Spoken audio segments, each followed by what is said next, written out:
आपला देश हा ज्या काही महापुरुषांच्या कायमस्वरूपी ऋणात आहे यामधलं एक मोठं आणि महत्त्वाचं नाव म्हणजे छत्रपती शिवाजी महाराज। शिवरायांचा देदीप्यमान इतिहास, हिंदवी स्वराज्य स्थापनेसाठी त्यांनी केलेला त्याग आणि संघर्ष येणाऱ्या कित्येक पिढ्यांना प्रेरणा देत राहील।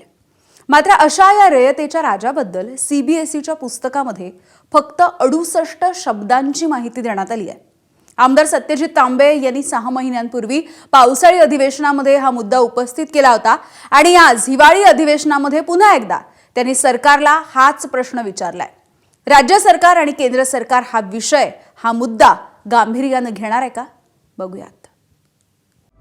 आदिलशाही, निजामशाही, कुतुबशाही, मुघलशाही अशा शत्रूंशी एकाच वेळी लढणाऱ्या इंग्रज, पोर्तुगीज, फ्रेंच, डच अशा विदेशी शक्तींना धाकात ठेवणाऱ्या अफजल, शायस्ता, औरंगसारख्या निर्दयी, मगरूर, धर्मांध शक्तींना जन्माची अद्दल घडवणाऱ्या, एक मावळा जोडून हिंदवी स्वराज्याची स्थापना करणाऱ्या, शेतकऱ्यांची काळजी घेत रयतेचं राज्य निर्माण करणाऱ्या छत्रपती शिवाजी महाराजांची थोरवी सांगताना शब्द अपुरे पडतात। पण आपल्या सीबीएसई अभ्यासक्रमात शिवरायांबद्दल किती माहिती असेल तर फक्त 68 शब्द। होय, फक्त 68 शब्द। आमदार सत्यजित तांबेंनी अधिवेशनात या मुद्द्याकडे लक्ष वेधलं। आपल्या महाराष्ट्राचं आराध्य दैवत असलेले छत्रपती शिवाजी महाराजांचा इतिहास जर देश पातळीवर जाऊ शकत नसेल आणि त्याच्यामध्ये दुर्दैव असं आहे की याची चर्चा करण्यासाठी आम्हाला सभागृहात वारंवार हे प्रश्न मांडावे लागतात, हे देखील मला असं वाटतं की कुठंतरी या शालेय शिक्षण विभागाचं अपयश आहे असं म्हणलं तर चुकीचं ठरणार नाही। मला असं वाटत होतं की राज्य शासनाने तयार करून सिलेबस हा सीबीएसईला द्यायला पाहिजे होता। तर तुम्ही जर 68 शब्दांमध्ये छत्रपती शिवाजी महाराज सांगतायत तर आम्ही तुम्हाला छत्रपती शिवाजी महाराज काय आहे ते लिहून देतो आणि तुम्ही ते तुमच्या सीबीएसईच्या अभ्यासक्रमामध्ये त्याचा समावेश करा, अशा पद्धतीने खरं तर प्रयत्न करायला पाहिजे होता। असा काही प्रयत्न आता तरी राज्य सरकार, शालेय शिक्षण विभाग करणार आहे का, हा माझा पहिला प्रश्न आहे। शिवरायांचा प्रेरणादायी, जाज्वल्य, आदर्श, दिशादर्शक इतिहास सीबीएसई फक्त 68 शब्दांमध्ये सांगत असेल तर सरकारनं पेटून उठावं असं आवाहन सत्यजित तांबेंनी केलं। त्याला मंत्री पंकज भोयर यांनी उत्तर दिलं। 2200 ते किंवा 2500 शब्दामध्ये आपण त्या ठिकाणी छत्रपतींचा इतिहासात आपण त्यामध्ये मांडू शकत नाही।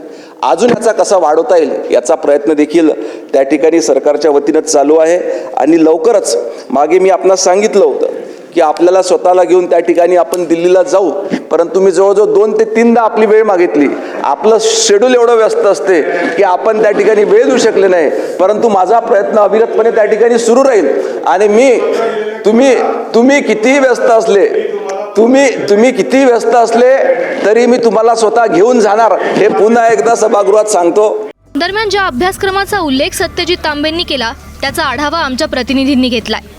हे सीबीएसई पॅटर्नचं इतिहासाचं पुस्तक आहे। Social sciences our past two the textbook in history for class 7 असं हे पुस्तक आहे। खरं तर NCERTनं हे प्रकाशित केलेलं पुस्तक आहे। 2024 सालीच यामध्ये सुधारणा ज्या आहेत ते करण्यात आल्या आहेत। The Maratha kingdom was establish by Chhatrapati Shivaji Maharaj in 1630. The Maratha kingdom was another powerful regional kingdom to arise out of sustained opposition to Mughal rule. हे मुघल साम्राज्याच्या विरोधात लढणारा एक महत्त्वाचं साम्राज्य म्हणून मराठा साम्राज्य उदयाला आला 1630 साली, अशा पद्धतीनं इथं उल्लेख आढळतो।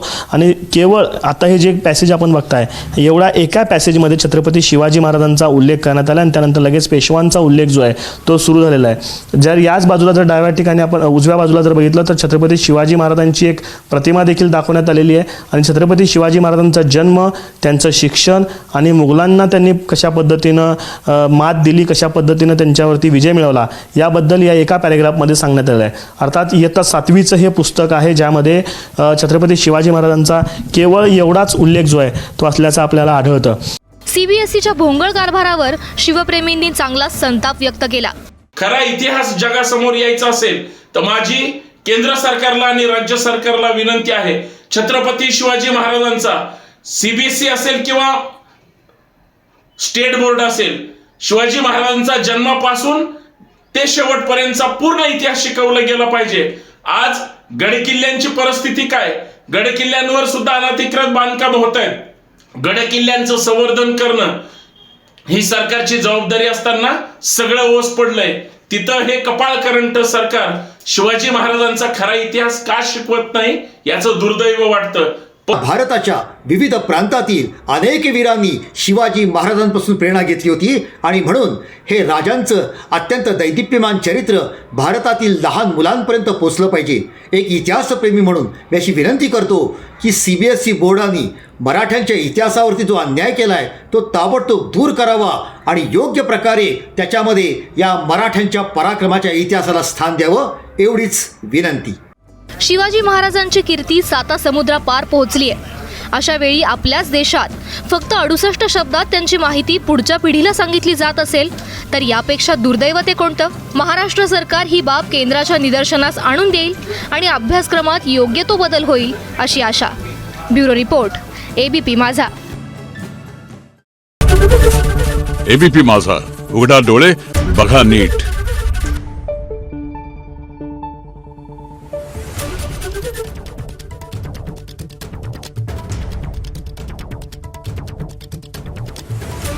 Thank you.